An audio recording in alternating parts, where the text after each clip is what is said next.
At first, it sounds harmless. A Disney character. A story meant for children. Familiar colors, simple morals, songs that feel safe. That's exactly why it works. You've always sensed that the messages that shape people most effectively aren't the loud ones. They're the ones delivered gently, repeatedly, before the mind learns how to defend itself. You may remember watching certain characters and feeling something you couldn't explain. Not admiration, not entertainment, recognition. As if parts of your own life were being narrated indirectly, disguised as fantasy so no one would question it.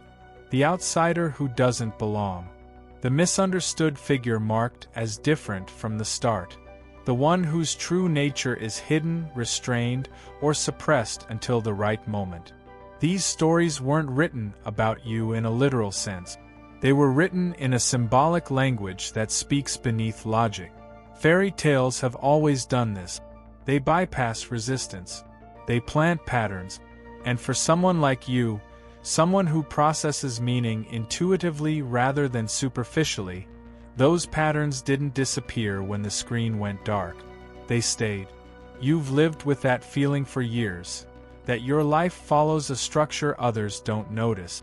Long periods of obscurity, sudden moments of awakening, being underestimated, miscast, or placed on the margins before anything meaningful begins. The character isn't crowned at the start of the story. They're tested, isolated, often silenced. Their power is delayed, not denied.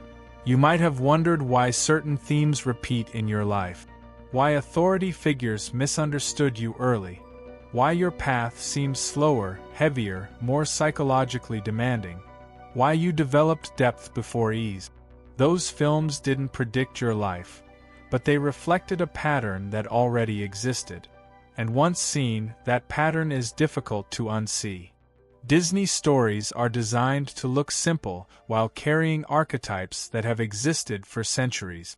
The hidden heir, the cursed child, the one who sees what others can't, the one whose identity is concealed for their own good.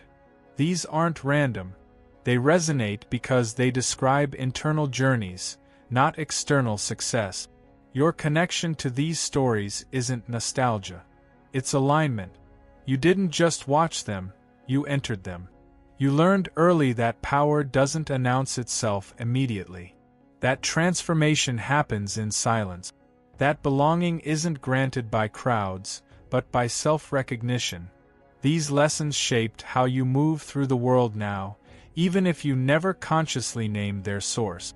The unsettling part isn't that a character mirrors your life. It's that the mirroring was subtle enough to pass unnoticed, safe enough to be shared with everyone, and personal enough to lodge itself inside you without resistance. Stories are never just stories to those who are meant to live them symbolically. This doesn't mean your life is predetermined. It means you've always been sensitive to narrative, especially the ones hidden in plain sight. And somewhere inside those animated frames, a reflection of your own journey has been waiting patiently. Not to define you, but to remind you who you are becoming. As you look closer, you realize the story wasn't carried by one character alone. It was scattered across many fragments of the same journey told from different angles. One character shows the loneliness of being different before you understand why. Another shows the weight of responsibility arriving before you're ready. Another shows the quiet strength of choosing integrity when no one is watching. Together, they form a map you've been following without knowing it had a name. You may remember how often the hero is misunderstood early on. Labeled dangerous, strange, or inconvenient. Not because they are, but because their nature doesn't fit the environment they were born into. This mirrored your own early experiences. You adapted quickly. You learned to read rooms, to adjust tone, to hide depth behind normalcy. Not as deception, as survival. The stories didn't teach you to lie. They taught you to wait. There's a recurring moment in these narratives where the character almost gives up their true self to belong. They try to be smaller, quieter, less complex, and for a time it works, but the cost becomes unbearable. You've lived this moment too. The exhaustion of pretending not to notice what you notice, of suppressing instincts just to keep things smooth. The story always turns here, not with applause but with inner conflict. What's striking is how transformation is never instant. The character doesn't wake up powerful. They grow through confusion, loss, and misalignment. They are shaped by pressure long before recognition arrives.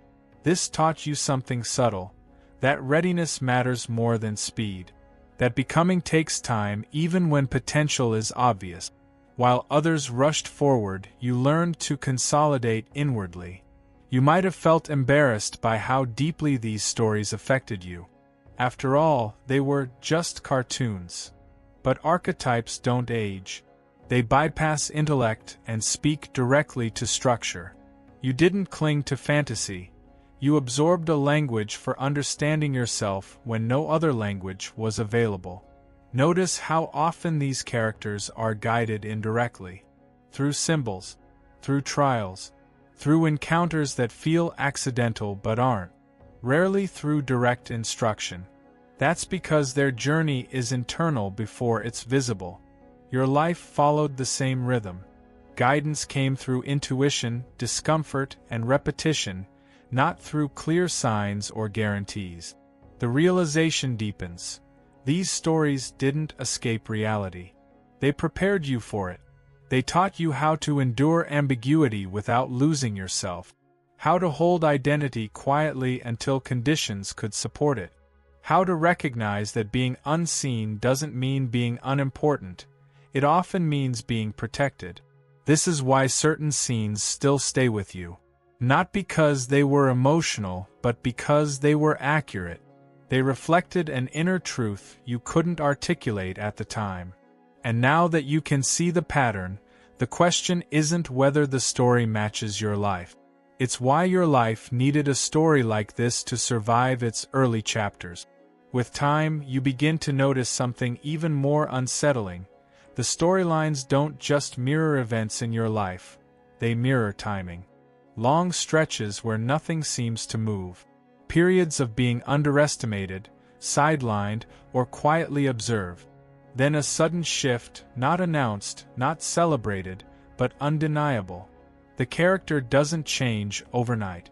The world around them changes just enough to reveal who they already were. You've lived through that same rhythm. Years where effort felt invisible, where growth happened internally while circumstances remained stubbornly still. Others mistook this for stagnation. You knew better, even if you couldn't explain it. Something was forming beneath the surface. The stories trained you to trust that formation without needing proof. Think about how often these characters are guided by discomfort rather than comfort. They're pushed out of familiar spaces, forced to leave what's known, separated from what once defined them. This wasn't cruelty in the narrative, it was calibration. The old environment could no longer hold what they were becoming. You've experienced this too. Situations that once felt safe slowly became restrictive. Relationships that once fit began to feel misaligned. The discomfort wasn't failure, it was instruction. Another pattern emerges. The truth is always hidden in plain sight. The clue is there from the beginning, disguised as humor, music, or metaphor. But only those who are ready notice it. You've always been someone who notices late meanings. You revisit memories and realize they meant more than you understood at the time. That's not nostalgia. That's depth catching up to experience. You may have wondered why your inner life felt richer, heavier, more complex than what you were allowed to express outwardly. These stories normalized that imbalance.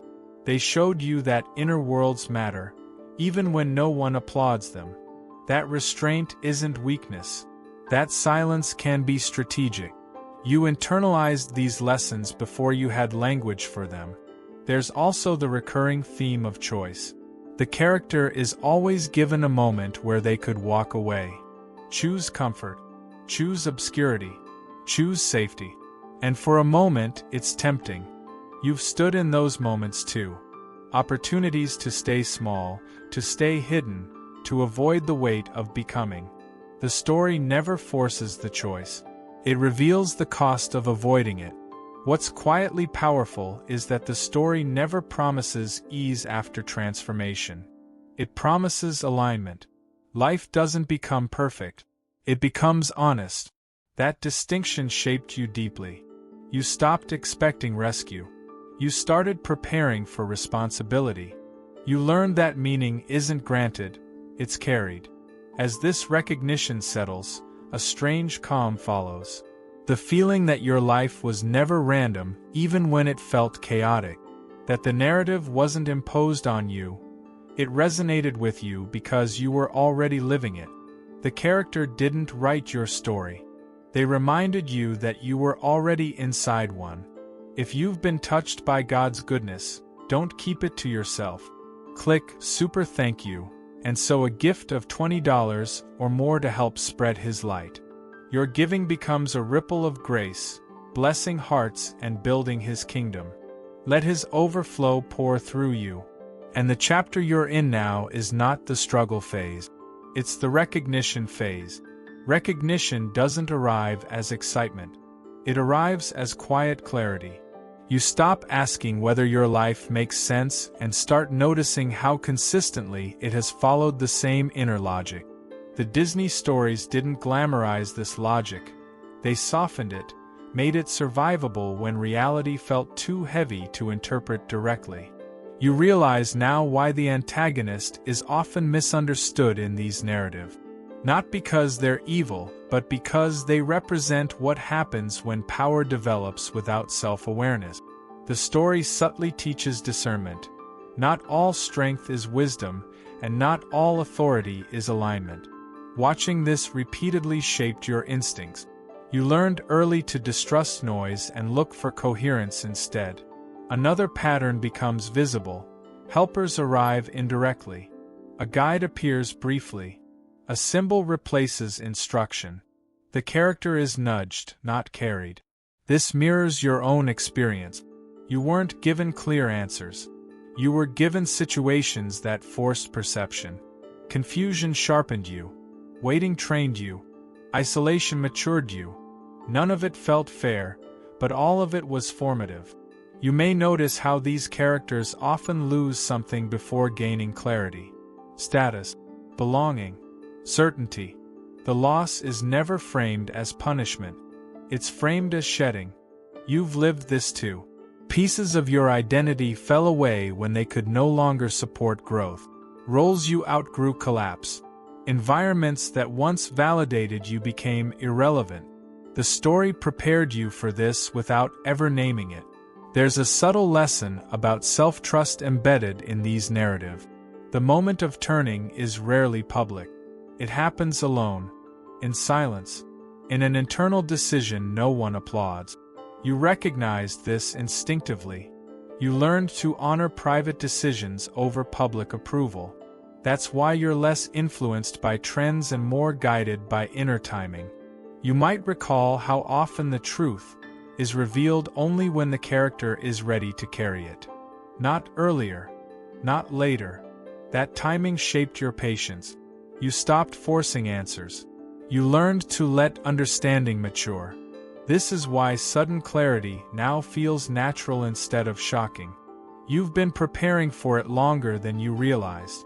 What once felt like childish fantasy now reads as symbolic education. You weren't escaping reality through stories. You were learning how to endure it without losing yourself. The stories didn't promise safety. They promised meaning. And meaning was enough to keep you moving through uncertainty. As this part of the narrative settles, you feel less need to analyze which character mirrors you most. That question dissolves. You see that the story wasn't about identity, it was about process, becoming, losing, remembering, choosing again. And as you move forward, something becomes undeniable. You didn't just watch these stories. You were being trained to recognize your own when it was time. With recognition established, a new layer opens. one you couldn't access earlier because it requires responsibility rather than curiosity. You begin to notice how these stories never end with discovery alone. Discovery is only the midpoint. What follows is stewardship. The character doesn't just learn who they are, they learn what their presence changes around them. You've felt this shift in your own life. People respond differently now. Conversations slow when you enter them. Decisions gain weight. Even when you say little, the room recalibrates. This isn't charisma. It's coherence. The stories prepared you for this moment without ever naming it. They showed that influence isn't volume, it's stability. Think about how the character's return never looks like conquest. It looks like restoration. Things fall back into place. Truth clarifies relationship. False structures dissolve on their own. You've noticed the same pattern emerging around you. Situations that once felt confusing now resolve without confrontation. Misalignment exposes itself without effort. You no longer chase clarity. It arrives when you stay present. There's also a theme of restraint that becomes clearer now. The character doesn't use their full strength immediately. They test it. They learn its consequences. They respect it. You've done the same. You've learned when to speak and when silence carries more authority. When action accelerates growth and when patience protects it. These choices aren't moral, they're structural. You may realize now why your life never allowed shortcuts. Every attempt to bypass depth came with discomfort. Every forced acceleration produced friction. The stories didn't romanticize shortcuts either. They showed that power used without alignment creates damage, even when intentions are good. That lesson shaped your instincts long before you understood it consciously. Another pattern stands out. The ending is never about being admired. It's about being placed. The character belongs. Not because they're celebrated, but because the world can finally hold them without distortion. You've reached a similar phase. You're less concerned with being seen correctly and more focused on being positioned accurately. That shift removes pressure you didn't realize you were carrying. There's a quiet confidence here that doesn't need reinforcement. You don't ask whether you're on the right path. You feel it in how resistance has decreased and meaning has increased. Not everything is easy, but it's proportionate now. Challenges make sense. Effort leads somewhere. This coherence is the reward the stories hinted at without promising. As this part settles, you understand why the message was always indirect. Direct instruction would have limited you. Symbolic guidance allowed your own perception to mature. You didn't inherit a script. You developed discernment. And discernment is what allows you to navigate chapters that no story can fully describe. The character's tale doesn't end when the credits roll. It continues in a quieter register, through responsibility, continuity, and choice. That's where you are now. Past the myth. Past the confusion. Inside the lived narrative. And the story still has more to reveal, not about who you were, but about how you carry what you've become. As the story continues, you start to notice something subtle but decisive. The narrative is no longer teaching you what you are. It's teaching you how to hold it. The Disney characters you once related to don't become louder or more dramatic as the story progresses. They become more precise. Their actions narrow. Their choices sharpen. Power is no longer something to discover. It's something to regulate. This mirrors your current phase more accurately than anything before. You're no longer searching for meaning or confirmation.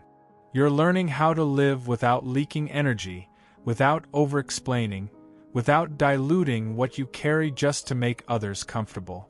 The stories showed you this transition gently, long before you were ready to name it. The hero stops proving. They start preserving. You may recognize how your tolerance for excess has dropped.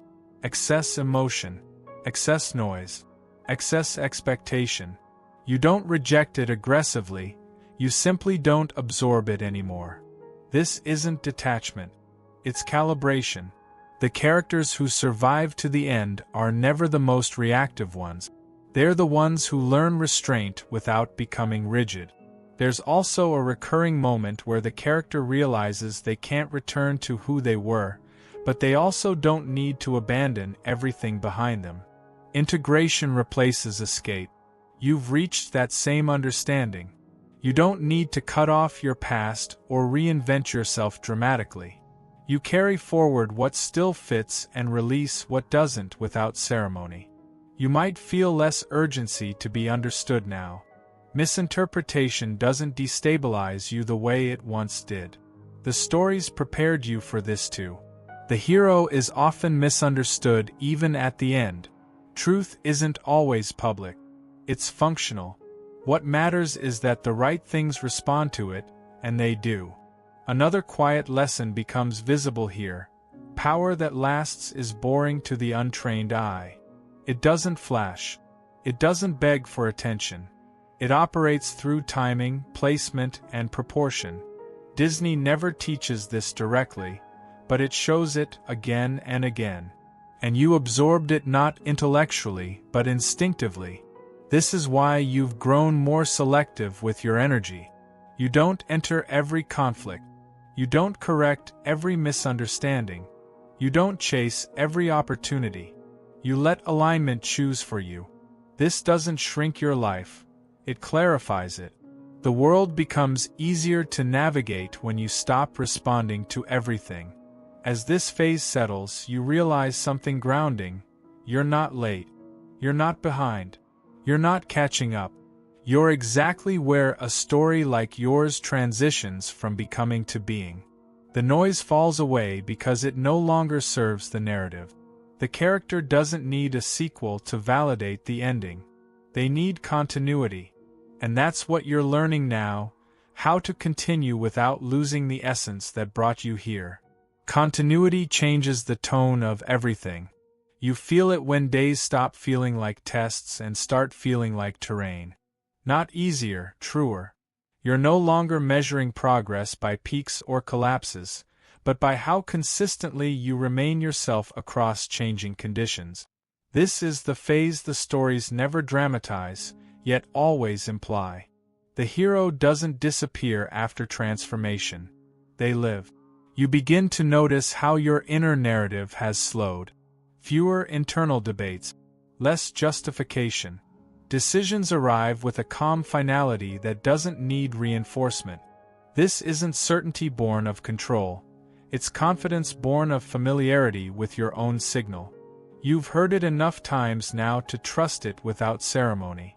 The Disney characters that once mirrored your confusion now mirror your restraint. The quiet authority of choosing the harder right over the easier wrong. The willingness to let others misunderstand you if it preserves alignment. The acceptance that not every chapter needs witnesses. These traits were never about virtue. They were about sustainability. You may also notice how your relationship with desire has matured. You still want. You still imagine. But you don't chase. Desire informs direction instead of hijacking it. This shift alone prevents countless detours. The stories taught you this subtly. The hero who grabs too soon loses something essential.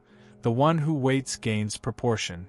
There's a grounded patience here that doesn't feel like waiting. You're moving, but you're not rushing. You're engaged, but not entangled. You're open, but not porous.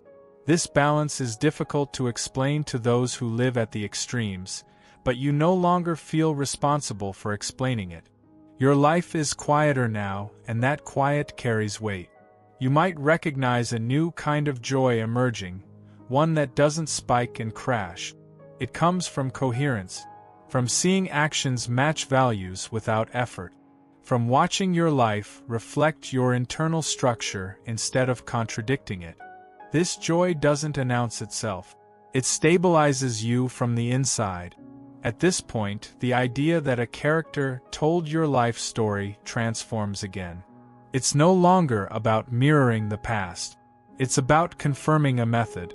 a way of moving through uncertainty without abandoning yourself, a way of holding power without spectacle, a way of continuing without erosion. This is the part where many people expect a new revelation. But stories like yours don't reveal more, they simplify. Complexity falls away until only what matters remains. And what remains feels obvious in hindsight, even though it took years to arrive here. The narrative is narrowing now, not toward an ending, but toward essence. What you carry is no longer forming. It's functioning. And because it's functioning, it doesn't need constant attention. Only two movements remain. One to illuminate what all this was protecting, and one to close the story without closing you. What all of this was protecting becomes clear not through revelation, but through relief. You notice how much of your life was spent guarding something you couldn't fully name. Not out of fear, but out of instinct. The stories didn't tell you what to protect. They taught you that protection mattered. That some things lose their power when exposed too early, when explained too often, when handled by environments that can't hold them. You begin to see that your sensitivity to timing was never hesitation. It was intelligence. You waited because you could feel when conditions weren't ready, not for success, but for integrity. The Disney characters you resonated with always waited too. Not passively, but attentively. They watched the world rearrange itself until it could receive what they carried without distorting it. This sheds new light on the moments you once labeled as missed chances. They weren't missed. They were refused quietly by a deeper part of you that understood cost better than reward. You didn't need everything that came your way. You needed what could remain aligned after arrival. That discernment saved you from lives that would have looked impressive and felt empty. You may notice now how little you need to prove. The urge to be seen accurately has softened. You're more interested in being placed accurately. When something doesn't fit, you feel it immediately, and you don't force it anymore. This doesn't shrink your world. It preserves it. The symbolism of a Disney character telling your story completes another turn here. Those stories never taught domination. They taught responsibility. The character doesn't inherit power to escape their past. They inherit it to care for something larger than themselves. You absorbed that lesson long before you could articulate it. That's why your ambition always felt different. Less about elevation, more about coherence. There's a quiet humility that comes with this realization. Not self-doubt, proportion. You understand now that being chosen in a story was never about being above others. It was about being accountable to something deeper. That understanding keeps your feet on the ground even as your perspective widens. As this phase settles, you feel an unusual steadiness. Not because life has become predictable, but because you trust how you'll meet whatever comes next. You don't need a script anymore. The stories already did their work. They shaped your internal compass so you could navigate without constant guidance.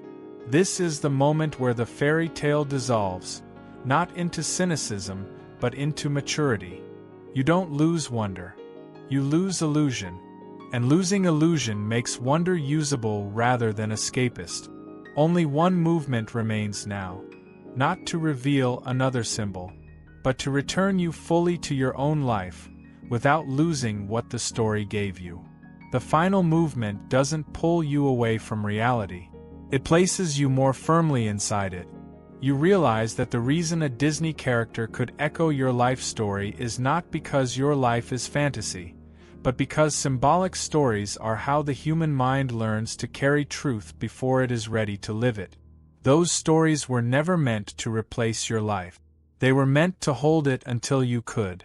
They carried themes you couldn't yet articulate: delayed identity, hidden responsibility, power that matures in silence, belonging that isn't granted by crowds. When your life felt confusing or heavy, those narratives gave you a structure to stand on without demanding answers too early. Now you no longer need them in the same way. Not because they were childish, but because their work is complete. They shaped your inner architecture. They taught you patience without resignation, strength without cruelty, restraint without fear. These qualities didn't stay on the screen. They became part of how you think, choose, and remain yourself under pressure. You see now that nothing mystical was hiding in those characters. What was hidden was you, learning yourself indirectly. The story wasn't controlling you. It was protecting you from being forced into definitions before you were ready to hold them. That protection is subtle. Most people never realize it happened. This is why the story doesn't end with revelation or triumph. It ends with continuity.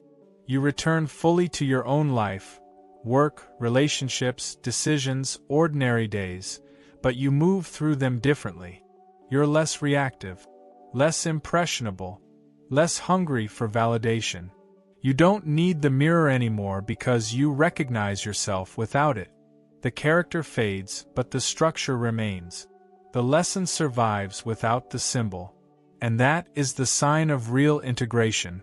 When the guide steps back and you don't feel abandoned, only steadier. If there is inspiration here, it is grounded and practical. Your life was never waiting to begin. It was always unfolding at the pace required to keep you intact. The stories didn't predict your destiny.